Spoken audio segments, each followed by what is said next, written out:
the house was still pretty much gutted, and we didn't have any running water. Barely had electric in here, no heat. It was in February, and it was, oh God, it was cold. But it didn't deter them a bit. They're just ready to go. All right.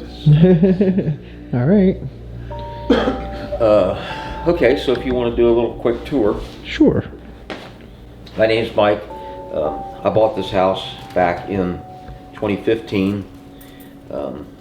Basically, my wife insisted that we buy the house because it was time for us to downsize. I lived about a quarter mile down the road on 133 going towards the river, just right outside of town. We got 6.5 acres and we got a 4,000 square foot house. You know, and she says, we need to downsize because it's too big of a place for you, me, and the dog. Yeah, it's a lot of house. The kids are grown and gone, and so we were looking, and she always said if this house ever came for sale, she wanted to buy it. Because she grew up in town. I'm transplanted into this town. She grew up here, was born and raised in it, and she remembers when this was an active funeral home. And she said, you know, I've always loved that house. And, so she came home one night all excited. They're going to auction that house. It was going to be a sheriff's auction. Nice. Because the guy who owned it quit paying taxes on it. And so I came to the auction, and I guess I was the lucky winner. It didn't seem like it the day of the auction. Yeah. You can't go in and preview something. We could walk around and look in the windows, but that's all we could do. Yeah. And so after we got it, I went over to the county and I paid for the house, and they gave me the key, and the deed. And there was 5 outside doors. We had a key that fit one door, and it was the door that you guys came in. Of course, that door's been replaced. Yeah. So we came in here, and oh my God, it stunk so bad in here. Nobody had lived in the house for 5 years. Kids had broke in here. People had broken in here. The windows upstairs, most of them were knocked out. And critters had been in here, and there was just piles of crap everywhere. And just, it was unbelievable. You know, the minute I walked in here, it's like instant buyer's remorse. Like, oh my God, I can't believe we bought this. And after we took our little tour, we were walking back downstairs, and right there when you came in, there was a little door. And she says, oh, I bet this must be a pantry. And she opened that thing, and it was a stairway to the basement. And nobody had lived in here for 5 years. There was no electricity, so there's no sump pump. Right. So the basement was full of water all the way up to the bottom of the windows down there. So, yeah, and then it was, you know, the old knob and tube wiring. Duke Energy wouldn't turn the power back on because the wiring was in such bad shape. No insulation in the house. Like I said, the biggest part of the windows were broke out. The plumbing was old galvanized pipe. So we started with it and just completely gutted the house. We stripped everything out down to bare 2x4s throughout. So it's got all new electric and all new plumbing and all new windows, all new doors, and it's all insulated now. There was no insulation in the house. It's insulated, have new heating and air conditioning system in it. And you can see we're slowly, and about 85% of the house is drywalled now. As soon as I finish drywalling and we get this finished, then we can go ahead. Our goal is to open a haunted bed and breakfast in here. Nice. Because after my wife found out how haunted the house was, she said, I am not going to live in that. Well, it's not exactly what I'll be nice and be kind, but there was no way she's going to move into the house. Yeah. That kind of just ticked me off, so I didn't do anything. Almost 3 years I didn't do a thing up here. And finally one day, a friend of mine lives down the street. His wife had a little restaurant up here in town, and the building she was in was built in 1845. So she swore up and down the place was haunted. And one Saturday night, my wife worked nights, So I was sitting at home, and she called me, and she said, "Oh my God, you come to the restaurant and meet this guy." Who? "Oh, this guy named Mike. You got to come up here and meet him." So I went up. She introduced me, and he had like 10 people there on his paranormal team, and they're investigating that place up there. And she tells him, "Oh, he's got an old funeral home, and this guy bugged me to death to be able to get in here to hunt the place." Mhm. And finally, I said, "Okay." So it was the first Saturday in February in 2018, and oh my God, it was so cold that day. It snowed almost all day, and I kept thinking they're going to cancel. No, they didn't. 5 o'clock they showed up. Every one of them carrying suitcases, and I'm thinking, "God, my God, they moving in here? You know, we don't have any heat. We don't have any running water. To have nothing in here." And they spent 3 hours. I brought a space heater up and put in this room, so at least we had someplace we could go to get Right. warm. And so they spent like 3 hours running wires and setting up cameras. He had a big screen TV set up in here with like a 16-channel recorder, and they're recording all this crap. It's just like, oh my God. So after about 3 hours, he says, we're ready to go to the basement. We're going to start down there. Who wants to go to the basement?" I said, "Okay, I'll go." Well, the first mistake was buying the house. The second mistake was inviting the wife to come up here that night. And she says, "No, I think I'm going to stay right here in this room and watch it on the TV." I thought, okay, she's just going to stay here because it's warm in this room. Oh my God. And I was a total unbeliever, non-believer in the paranormal until that night. And that changed my whole way of thinking. Never in my life have I witnessed, seen, or heard the stuff that went on in here that night. And when the spirits know you by name and know your wife by name and tell the other people who owns the house, it'll change you. And so after we were down there for over an hour, and I was about to freeze to death down there, but he says, "Well, we're going to go upstairs," because they were doing this live on the internet. "We're going to go change some batteries because our batteries are getting real low." And that's another thing. There's something in here that will drain your batteries, especially in the basement. Your batteries and your cameras and whatever will drain your batteries. Just my phone right now is almost dead. And when I came up here about 7:45, it was better than half charged. And I haven't done anything with this phone except have it in my pocket. So, anyway, so we came upstairs, and I couldn't wait to get in this room. As I walked in the room, the wife's sitting there, and she looked at me and she says, "If you think I'm going to move into this house, you are out of your mind." That was pretty much the end of her association with the house.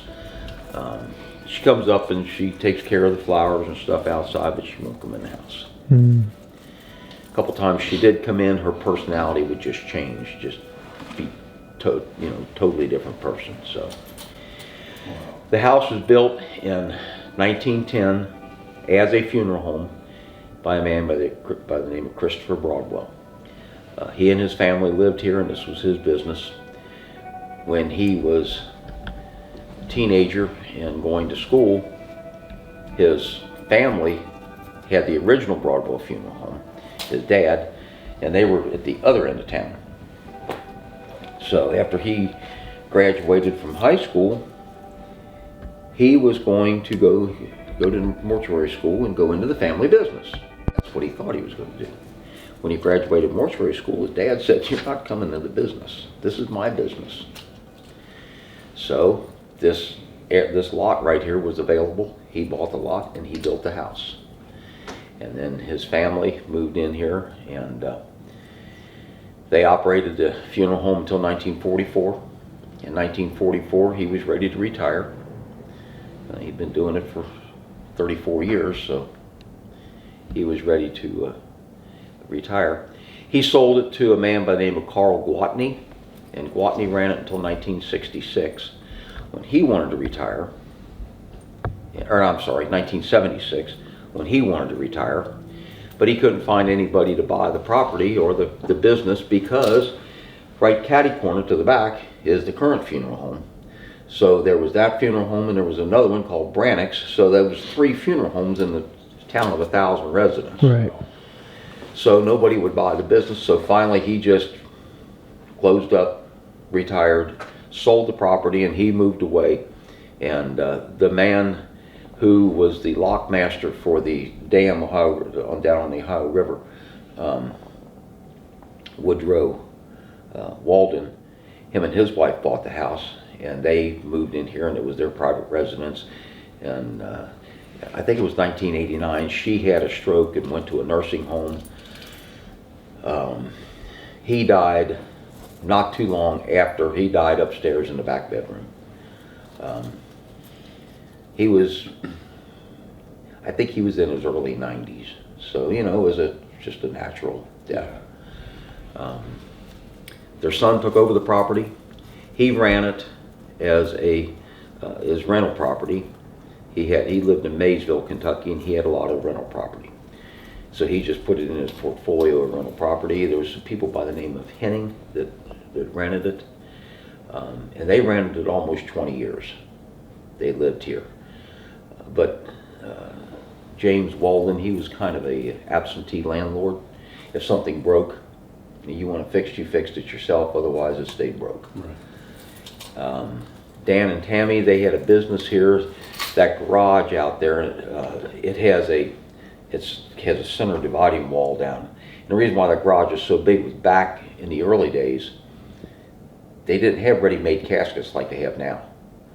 The funeral homes made their own caskets. So they had a wood shop out there. In 1910, I would say he probably still had a horse-drawn hearse. So you'd need a place to put the hearse and a place to stable the horse. And it was my understanding that the embalming room and his office and stuff was all out there in the garage. I don't know when they moved the embalming room to the basement. When we bought the house, what was left of the embalming room was still in the basement. Of course, it was all flooded. But, so anyway, Hennings, they had a business. They did music recordings. And I'm on the fire department up here, and when they lived here, I'd come uptown in the middle of the night, you know, for a fire run. And there'd be tour buses parked out front where bands were out there recording music. But that garage is so well insulated. There's 3 rooms in there that are so well insulated that the band can be in there playing and you can't hear it outside. So they had that business up there. But Dan had a very bad heart, and he had had several heart attacks. He was on a heart transplant list, and he also died upstairs in the back bedroom. He didn't make it to get a new heart. So 2 people died in the back bedroom? Hmm? So 2 people died in the same bedroom? Yeah. Wow. Nice. Yeah. Yeah. So, after Dan died, his wife Tammy, she continued to live here for a couple of months. She was also a minister. She has a church, and she still is the pastor of the church down in a little town called Chyler, which is down along on the river. But anyway, the furnace went out. So she called the landlord, and he said he wasn't going to fix the furnace. So she just packed up and moved, because she wasn't going to invest money into a furnace for a house she doesn't know. Yeah. And she moved, and then he couldn't rent it because it didn't have any heat in it. And eventually, he quit paying taxes on it, and the place just fell in disrepair. And so the county seized it, and then we bought it, and the rest is history. So, but now there's a picture here on the mantle. Had a psychic forensic artist here one night, and she drew that picture. Little girl, the Broadwells had 3 children. They had 2 girls and a boy. There's birth certificates for all 3 children, but there's only death certificates for a boy and a girl. The other girl, which her name was Rosa Lee, nobody knows what happened to her. When, right after we bought this house, I was kind of interested in the history of it. And a man who was over here at the high school, he taught government and social studies, history, what have you. Over there at the high school, he taught for like 40 years over there, Ralph Adams. He wrote 2 books on the history of Franklin Township and the history of Felicity. So I went and talked with him, and he had taken tons and tons of notes, interviewed a lot of the real old people that were in town and stuff like that.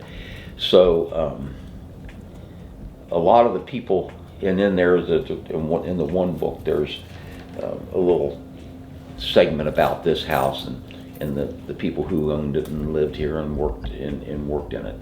And they were saying that they thought that something was wrong with Rosa Lee. Back in those days, if you had a child that was either handicapped or mentally or physically disabled, they were an embarrassment to the family, so they would hide them away. Mm-hmm. So people talk a lot to Rosa Lee. Her spirit still inhabits the house. We think that her and her sister's bedroom was the middle bedroom upstairs, because that is where most people talk with her. And that room has a lot of activity. So you'll probably talk with Rosa Lee tonight. I mean, most people do get to talk with her. And then there's a couple of very nasty spirits that inhabit the basement, and they do not like females. I picked that Oh, up right boy. away. Yeah, Mm-hmm. yeah, they do not like females. So, anyway, when this was a funeral home, it was an operating funeral. Now, my wife's cousin, Randy, we grew up in the house right behind this house. So he told me a lot about it, and his dad worked for Carl Gwatney. Helped him with the funeral home and stuff. So he told me a lot about how it was run when he was growing up. This room and the 3 bedrooms, and there was a kitchen and a dining room over there. That was the residence for the family. That room and this room over here was the actual funeral home. When we bought the house, this doorway wasn't here. Mm. I cut that doorway in because the doorway was back here. The doorway was about middle of this wall right here. And what they would do is people would come in through that side door over there, because that was the gathering room out there. When they had a funeral, they would close these pocket Oh, doors. wow. They would close those pocket doors, which would cut off. Now remember, that door was not there. So that would cut off the funeral home from the residence. And they would put the casket up here against this wall, or these doors. They would come in through that and gather out there. They would come into this room through there was a set of, matter of fact, right here's the doors that were there. They would come in here and they would view the body, and then they would go out that back door there. So we should in, boom, and out. Mm. When we bought the house, this was one big room, and of course the very first thing that she said was, I am not going to go to that basement because it's nasty, it's damp, it stinks, and so I'm not going to go down there and do laundry. I want a laundry room on the first floor. So I got to thinking, okay, we figured up how much room we needed for our dining room set. This was going to make our dining room. And I said, well, we have 1 bathroom in the house. And I said, I'm not going to go upstairs every time I have to go to the bathroom. So I said, we'll put a half bath down here. We'll make a laundry room here, and we'll make a hallway back there. So this doorway wasn't here either. I cut that doorway in so that we would have a way to get into, from the kitchen into here. And then you come on this way. This was a dining room. Right here you can see where there was a wall. So from here to back there, and from there here was the kitchen. Of course, that's never going to work for me for a kitchen. No, okay, so we knocked that wall out, made this whole thing kitchen. There was a window and a door here, which we sealed off. We cut that doorway in there to make a hallway to go back to the bathroom, the laundry room, and go out that back door there. So eventually, when this is all done, this will all be kitchen right there where you're standing. It's going to be a 9-foot island with a cooktop over here and seating here. We got LED lights going all the way around, and you'll see some, I don't know where the wire went to there. I must have pulled it back up. There's a gray wire hanging down right over there. Just about every room in here has those wires hanging down. Those gray wires. What those are, that's for speakers. I've got a very elaborate sound system that I was putting in this house when we were moving in here. Mm-hmm. And I'm still going to go ahead and put it in because I bought the thing and we've got it all here. Yeah. But I can control each room, the sound, turn it on, turn it off, and control the volume in each room. So it'll be nice. Nice. Definitely. Great. And then every room's wired for television. Because I thought, when we move in here, this is going to be the last house that I'm going to move into. I'm going to do it the way I There's going to be a it. TV in every room. So, He's got the right idea. yeah. So while we're back here, we'll go right here, and I will show you the cut in the floor. You can see this where the floor is split right here. Mm-hmm. It comes back and then comes back up like that. What that was the door. Mm. Right below us was the embalming room. Okay.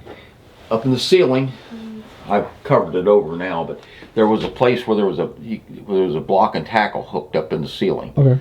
So when they had the body in the casket, instead of having to carry the casket upstairs and around, Right. the outside and bring it in the house, they could just raise the casket, open this door, raise the casket up, and set it on their little display card thing, and push it over there. And so that's what that is for. When we go downstairs, you can see where the opening is still there. Mm. So, but right here's the bathroom. Cool. So, and it does work. I keep this because I've got an alarm system in the house when nobody's around here, and notice this door doesn't. Yeah. Moves around. 3 o'clock in the morning, I got to come up and reset the alarm system because the wind blew hard and this door blew just enough to set the alarm off. Alrighty. Chelsea's first. She's the most excited. You guys go first. That way, if anybody's down there, they can take care of you first. We offer Chelsea as Okay, well, so you've got a 1910 basement down here. It's old, it's damp, it's musty. You can see how the effects that all the water that was down here had on the paint they had on the walls. But we had to rip everything out of down here. They had this like fiberboard ceiling down here, and of course that stuff was just, everything down here was just totally ruined. Yeah. Over there on that wall there was a fuse box about this long, had 6 fuses in it, and every one of the fuses had a penny stuck in behind it. You know the semblance of that? Okay, you put a copper pin, if you keep blowing a fuse, that means you got an electrical problem somewhere. Take a copper penny and stick behind that and screw that fuse in, you never blow another fuse. Oh wow. I did not know that. Something Yeah. new. Something new. So it's one of the house didn't burn down, basically. But yeah, it's got all new wiring in it and all new plumbing. Back here is, now if you hear, well, it hasn't rained in so long that you probably won't hear anything. That's the sump pump.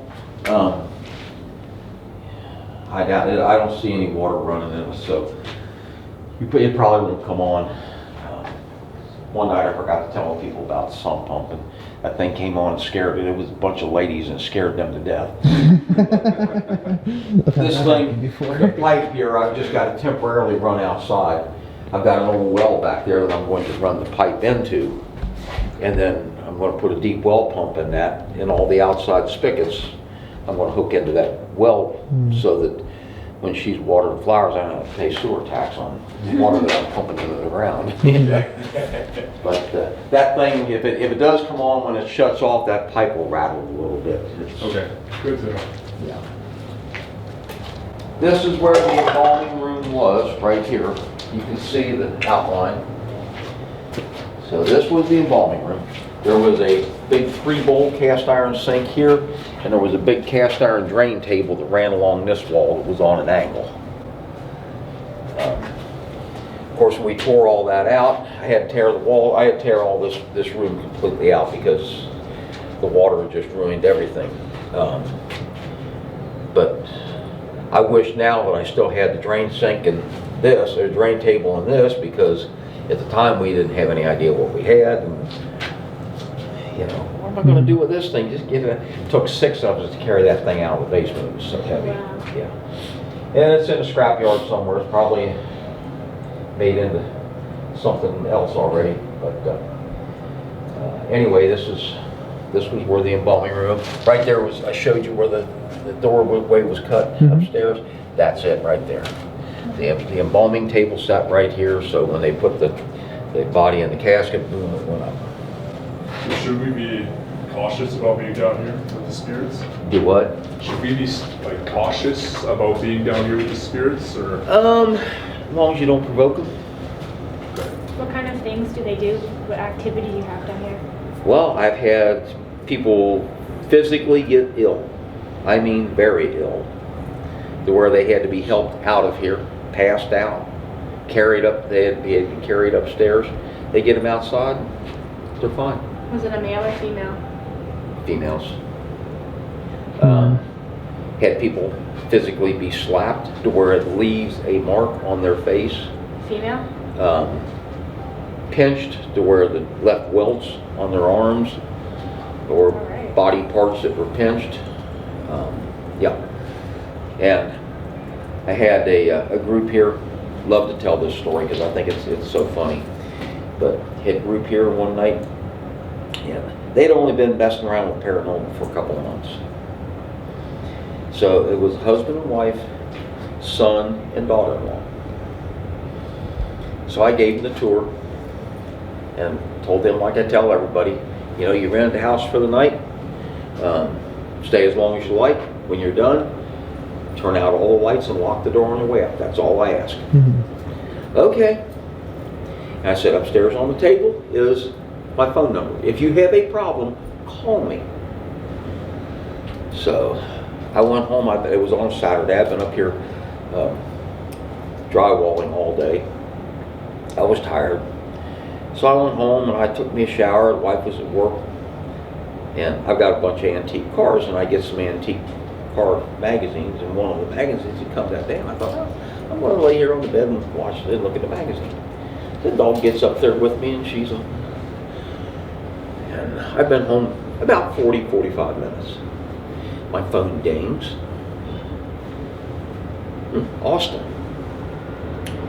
He says, don't know what happened, but they left. So I called Austin and I said, what do you mean they left? He said, hey dude, all I'm telling you is they left. I don't know what happened. Let me send you the text we had back and forth. Okay. So he sends me these texts. And the man, he texts Austin, says, we're getting ready to go to the basement. Anything special we should know. So Austin, do you guys know Austin very well? Austin's no. a super nice guy. Love him to death. He can be a smart ass when he wants to be. Yeah. So he texts back and he says, relax, don't show any fear. The spirits love it if you're afraid.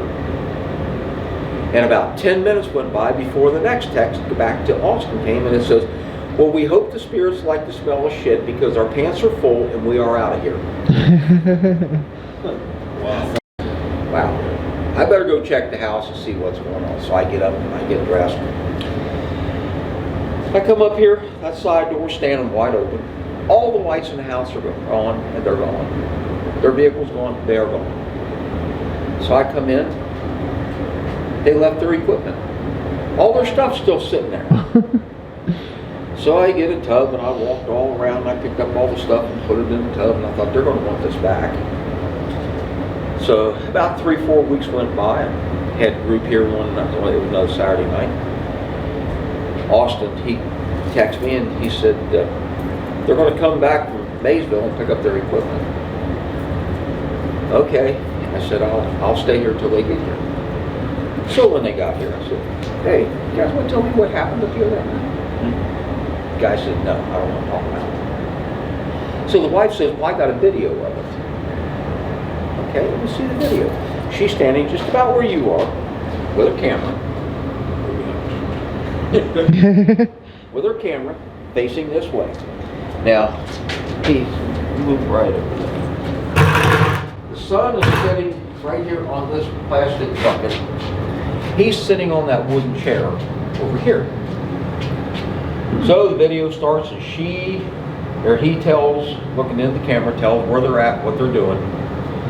And he says, "I understand this house is haunted. I'd like to see a sign." They sat there and maybe, 45 seconds to a minute, absolutely nothing, dead silence. He said, "Well, I'm not really impressed. I need to see some kind of sign." About that time you hear this. They jumped, she jumped.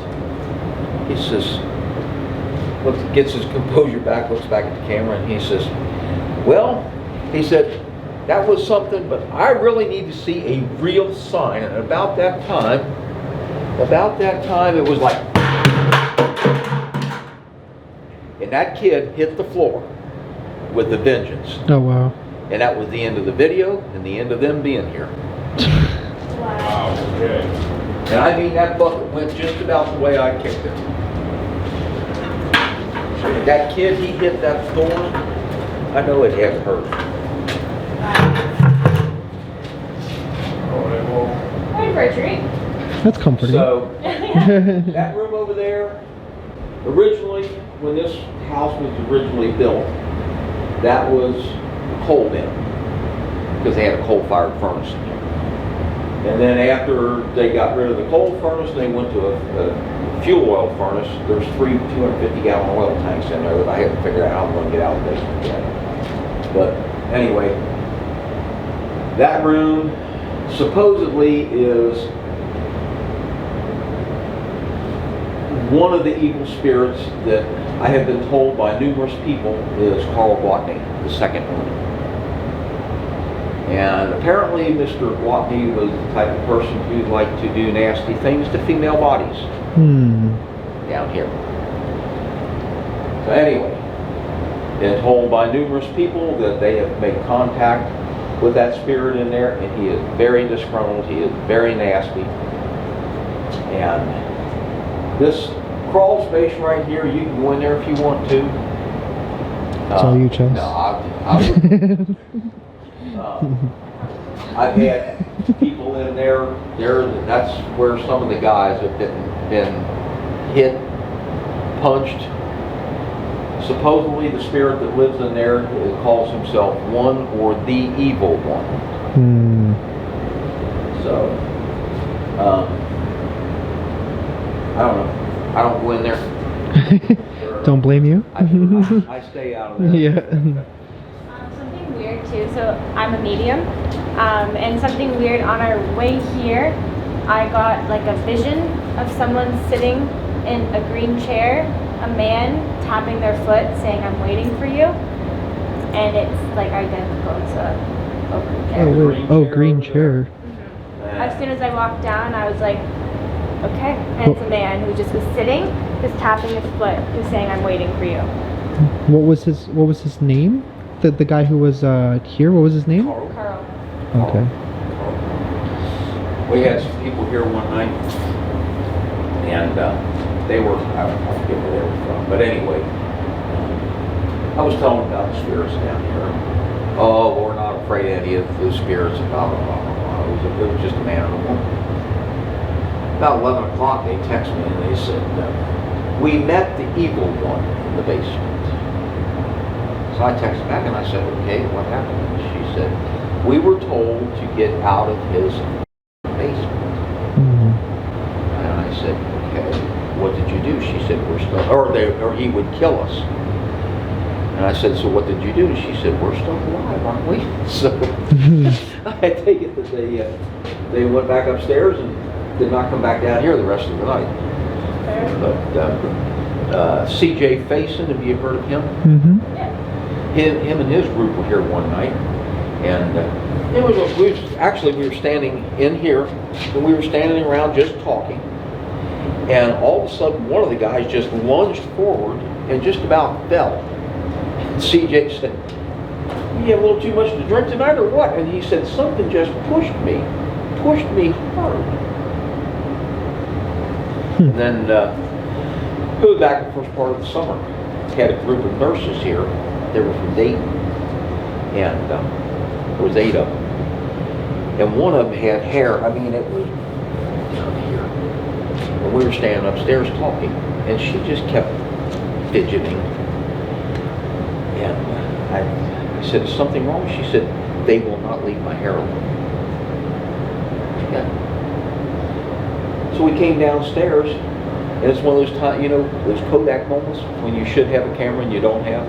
Yeah. I just turned to look at her, and like somebody took and grabbed a whole handful of her hair and had it out like this, and then just let it go, and it just. And she turned and looked at me. She said, "You see what I mean?" Wow. Oh my gosh. Yeah. Okay. I understand why your wife doesn't want to live here. Yeah. I mean, after all that stuff, damn. Too keen on the house anymore. If you watch that movie with the Deathwalker series,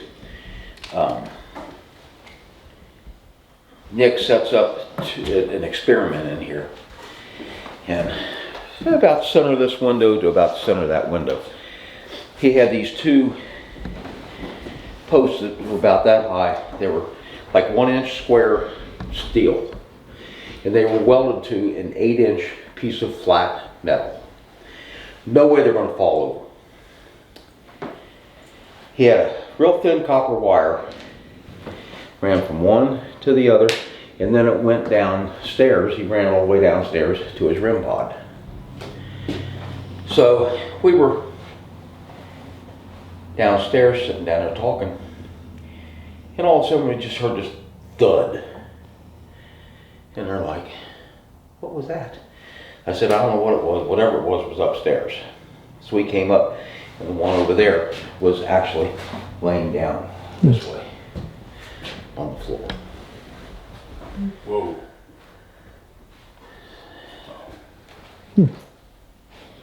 And that's the one where, if you watch that video, the copper wire starts to twirl. It just. Wow. Guess we got some poltergeist activity in here. Yeah, well, there's poltergeist activity all over this. Yeah. I mean, I come up here and I work up here a lot by myself in the evenings and stuff after work. And I was up here one Saturday. I was putting that drop around the kitchen down there. And of course, you know, this main hallway right here. And the entire day that I was down there working, I could hear somebody just pacing back and forth up and down this hallway like, you know, "You hurry up and get out of here. You're bothering me," and just pacing up and down. I mean, I've heard little kids laughing and talking. I'd be downstairs working and I could hear them. It sounds like they're right up here in this room. And I'll come upstairs, there's not a soul here. Well, maybe it's some kids outside. There's not. You go out there and you can't see a soul on the street anywhere. Mm-hmm. So, this room here is the room that we assume belonged to the 2 girls.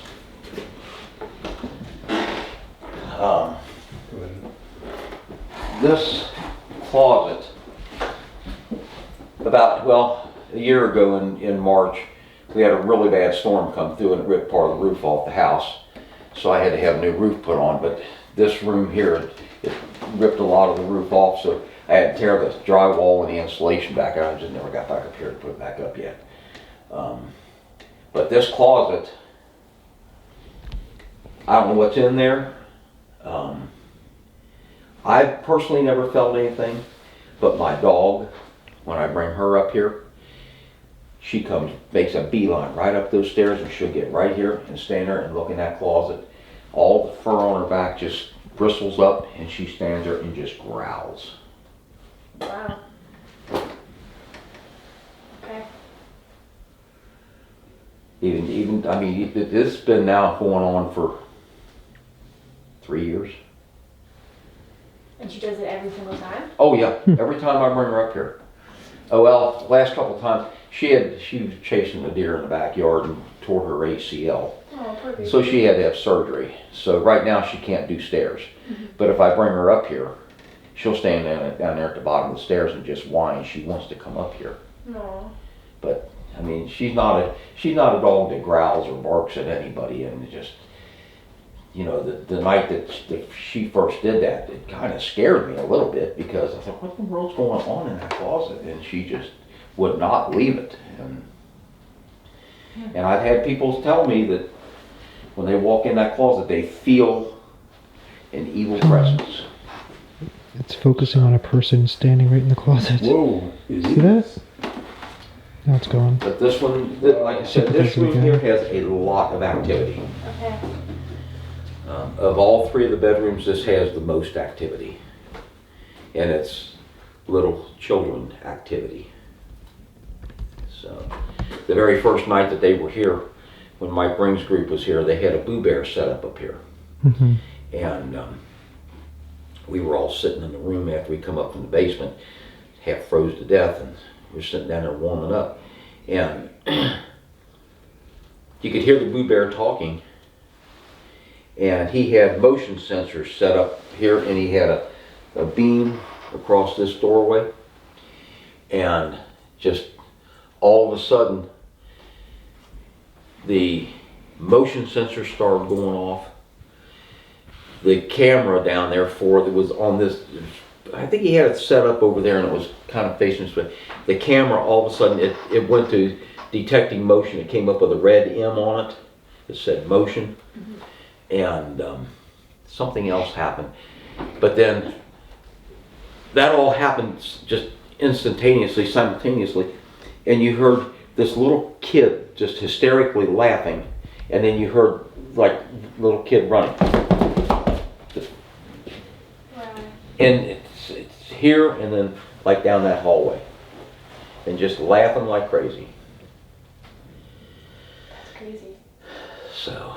And you said you think one of the children had a disability? Rosalie. Rosalie has a Yeah. disability? Do you Yeah, know what they- kind of disability? No. No, I don't. Then we also have Hazel. And Hazel's an 8-year-old girl. Do you have a music box by any chance? I do, yeah. Well, hopefully she will play the music box, because Hazel likes to have this bathroom in here. Cat Girls that were here from Akron, they